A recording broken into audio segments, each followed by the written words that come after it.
الصورة مغمية عشان لسه صاحي من النوم، وشعري زي ما انتوا عارفين كده منكوش. فقلت اطفي نور احسن واتكلم. ماشي. لازم نسيطر على الشيطان اللي مسيطر علينا، نسيطر على نفسنا. احنا لو مكلناش اصلا مش هنموت، ما بالكم بقى لو مكلناش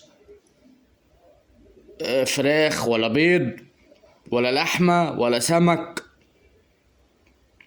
مش هنموت، والله ما هنموت.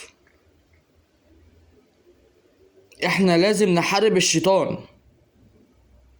ايه هو بقى الشيطان؟ هو التجار والحكومة. الرئيس ملوش دخل، الرئيس ما يعرفش حال البلد اصلا. الرئيس مضغوط عليه جامد جدا ومطحون في كل الحاجات، في كل اللي بيحصل بره مصر. بيحارب هنا وبيحارب هنا وبيحارب هنا بالعقل. احنا اللي لازم نسيطر على نفسنا، ولازم نسيطر على الشيطان اللي بيتحكم فينا، اللي هو التجار اللي بيعلوا الاسعار من نفسهم بمزاجهم. التجار النهاردة بسبب اللهفة بيكسبوا 500%، بدل زمان ايام مبارك كانوا بيكسبوا 30%. شوفوا الفرق، وده بسبب اللهفة.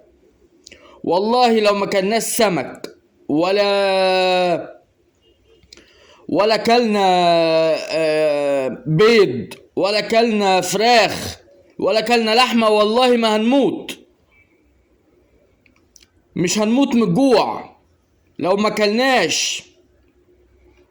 ناكل ابسط الاشياء، بس اهم حاجة نقاطع الغلا، عشان الغالي تمنه هينزل.